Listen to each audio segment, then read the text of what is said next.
Oh, I got somebody shaking their head. I guess I should start. Well, who am I? Well, I'll tell you a little bit about myself. I was born in the Bronx. I don't know if you could guess that, can you? Yeah. In a neighborhood that was mostly Italian. In fact, I thought when they says, well, are you American? I said, no, I'm Italian and American. I don't know what that means, but that's how we dealt with life. We were Italian, the neighborhood was Italian.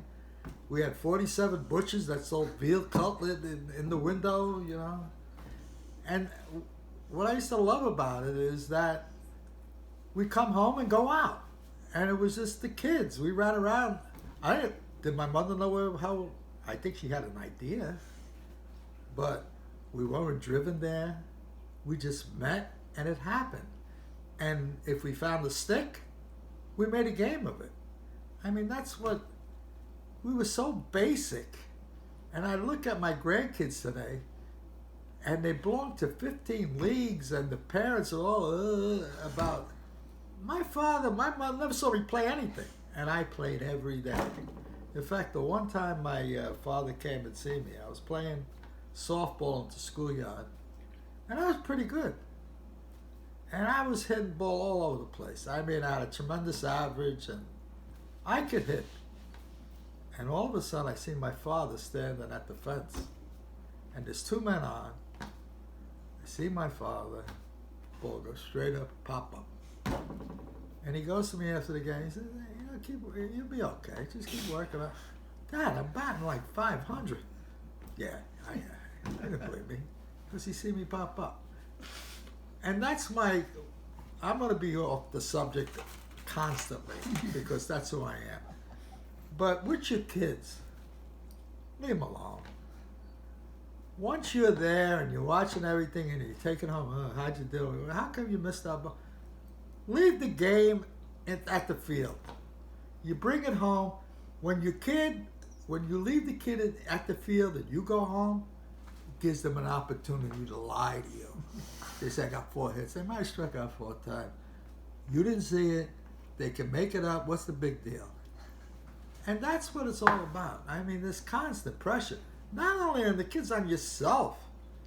I mean, my daughter, I'm not going to mention her name because then you'll know who I am. She went to a game and just watched the game as an aunt. She was the aunt. And she was a nervous wreck because she said, baseball, there's people there and they're doing it alone. The batter, the pitcher, there's all individual stuff going on, and it's very traumatic to her. So I said, my advice is stay home. Let them play the game. If in a world that I could make, you drop the kids off at a field and you go home. You call and pick them up. I know that's the way we got to do it today. Before, we used to go walk to the field, a couple of blocks, and we'd go play, and we'd come home when your mother had that sound. The sound that only your mother could make. And you heard it, and you knew it was time to come home for dinner. I mean, this is the way we lived. It was basic. And am I that bad? Did I turn out that bad? I'm looking at this one. You don't know who's there, but it's... No, don't show that one. No. That's my wife, by the way. But, yeah, I was born in the Bronx. We played a lot. And on a Sunday, I got to tell you this, on a Sunday, when you walked into the vestibule of the apartment house, you gained 5 pounds. The smells of people making their gravy or sauce, whatever the hell you want to call it. Everybody making it, and they simmered it and simmered it for hours. When I was a kid, I got to tell you this. When I was a kid, you know how you used to tell your teacher when you're in elementary school, they said, what did you have for breakfast? I used to lie. I lied. Because you're supposed to have cereal, milk with your cereal. I didn't have that. I had a meatball, for Christ's sake. I had a fried meatball with a cup of coffee. I was 7 years old. I mean, come on. Did I turn out that bad? But I lied because everybody in the class had, they had their cereal, their bacon, their eggs, all that stuff. And when we used to go to the beach, I got to tell you, my mother, we used to go to Bronx Beach and Pool. And what it was, oh, I gotta tell you about the pool. The pool was great. You had to run through this cold shower to get to the pool. And that thing, I mean, you actually ran. They say you had to take a shower because we're Italian kids, you know what I mean? We gotta take a shower. But my mother used to let me carry this big pot of meatballs on the bus to go to the beach. And while other people are in American cheese sandwiches, we're having meatball heroes at the beach because it was Brock Beach and Pool. And they had a little beach, about 25 feet wide. You know. Nobody went in the water. But it was different times, and it was tremendous memories. And it's going to be we're going to have a long relationship. And this is just the beginning. And I'm going to just tell you a little bit about the neighborhood and how I was brought up and the family I came from. You know, the Saturday dinners with my grandmother that was, 25 people at least, and kids running all over them. And God forbid you got into a conversation with the adults. If the uncles were in one room talking about sports or whatever they talked about, and the women were in the kitchen talking about whatever they talked about, because we weren't allowed to be there, and we didn't even want to be there. We were outside playing. And was there supervision? Yeah, you had maybe a 7-year-old watching a 5-year-old. You know, I mean, it was like, come on, give me a break. But did we live through it? Absolutely. Were they fond memories? Terrific memories. I got to tell you, one time we went to Carvel. How many people would do this? Because you have the seatbelt on. My daughter, and I'm not going to mention her name, had a baby. And the baby was in a car seat. And we had to move the car from one side of the street to the other. She said, Dad, I got to buckle her up. I says, we're going to cross the street. Now, she doesn't remember, I guess. We went cross country. She was in a van on a folding chair, playing cards on a table, and we went cross country. Nobody got killed. My mother was in a rocking chair, for Christ's sake, in that van. I mean, we gotta. Oh, getting back to my story. We were going to Carvel in Yonkers from the Bronx. Now, my uncle had he worked for actually, I don't know. I think he owned the business in Pond. I don't know. But it was a laundry business, and he had a laundry truck.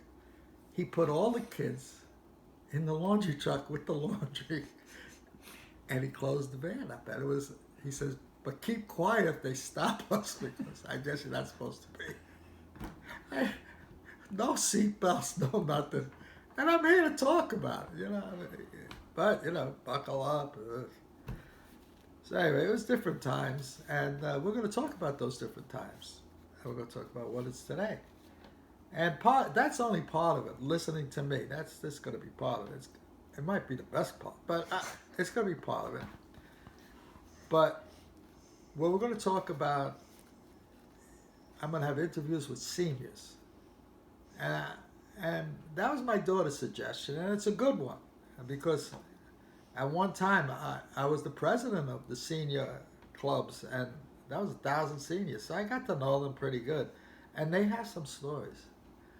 They really do. And I wrote some things on the seniors that were part of my organization, and one of the articles like, who's on the bus? These senior trips.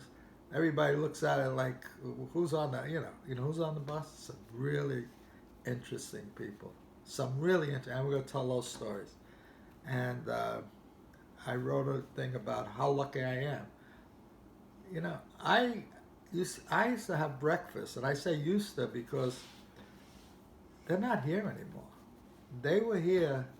They were Second World War heroes. And they were heroes. I mean, one of them, who we're going to interview, he's still alive.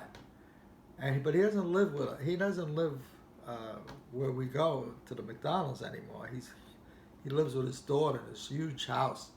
His most exciting thing is watching them cut the grass, and the pool guy comes. He has a few dollars, But we're going to talk about him, but he was in a battle in Saipan where 4,000 Japanese were killed in one day and 2,000 Americans.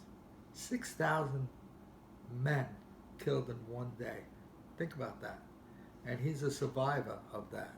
And his story, he goes on to be a deputy chief of the fire department of New York. From that, throwing hand grenades, fire. I mean, it's amazing. His license has his date of birth that's different than what he really is, because he lied about his age to get into the war. How many of us would do that today? How many of us would lie to get into the war? He was 16. He was 15. He lied. He said he was 16. Think about that. At 16, what are you doing? You're playing baseball in some schoolyard, some field. He was in a war. And that's not only his story. There's so many stories like that. And that's what we're going to talk about. Those kind of stories. And I think it's going to be pretty interesting. And I really want to go viral. I really do. Because viral will make my life interesting. But you're going to enjoy it. Because I'm a pretty interesting person when you really think about it. But I'm not the standard run-of-the-mill guy that you're going to meet every day. Yeah, I look like I'm an everyday guy, but there's some weird... My mind is like weird. And you're going to learn that weirdness. And maybe you'll like it, maybe you won't like it. But you know what's good about it? You don't have to watch it. That's what's good about things. You could always click off it. Well, I'm going to share a lot of things with you. I think we're gonna ready, fire, aim it. My daughter's so detail oriented. Everything. I can't do that. I got to get it out there, and then you be the judge. You be the judge. You like it? I'm only gonna have a thumbs up thing on my website. You can only say it's good. If you say it's bad, I don't like to hear bad things. So just up or don't no remark. How's that? Either good or nothing. Okay? All right. That's it for now. Boop.